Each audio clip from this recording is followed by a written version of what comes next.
You see, actually, I do not teach, karate because I do not believe in styles anymore. Human beings have 3 arms and 4 legs.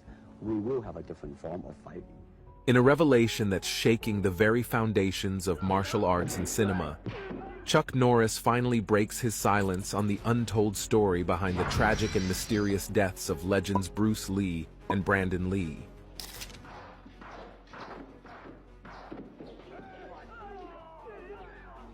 What really happened to these iconic figures? Prepare to have your mind blown as we uncover secrets buried for decades. Bruce Lee sitting down. Bruce Lee goes like this here. So I go down there and get off, start talking. And he says, don't you live in LA? I says, yes. He says, I do too. So why don't we start training together? And so, so we trained together for 2 years. And he got, as you can tell, he got really good at it.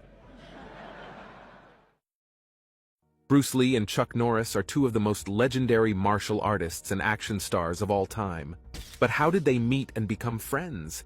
And how did they end up fighting each other in one of the most iconic scenes in cinema history?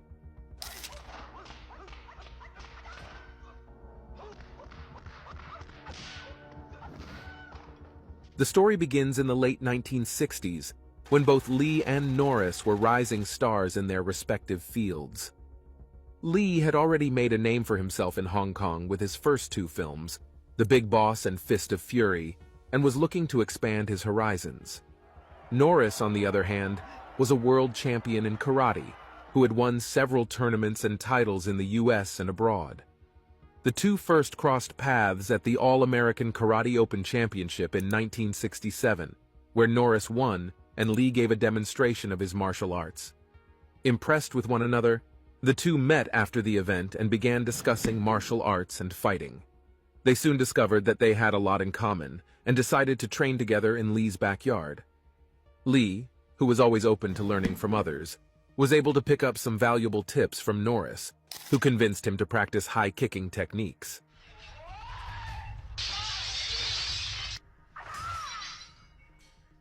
Lee had previously believed that a martial artist should never kick above the waist, but Norris showed him the importance of being able to kick anywhere, especially if an opponent leaves his head open. Lee realized that Norris was right, and within 6 months of training, his high kicks were as good as Norris's. Norris, meanwhile, was also impressed by Lee's speed, power, and philosophy. He learned from Lee's innovative style of Jeet Kune Do. Jeet Kune Do, or the way of the intercepting fist, is a martial art philosophy and style created by Lee himself.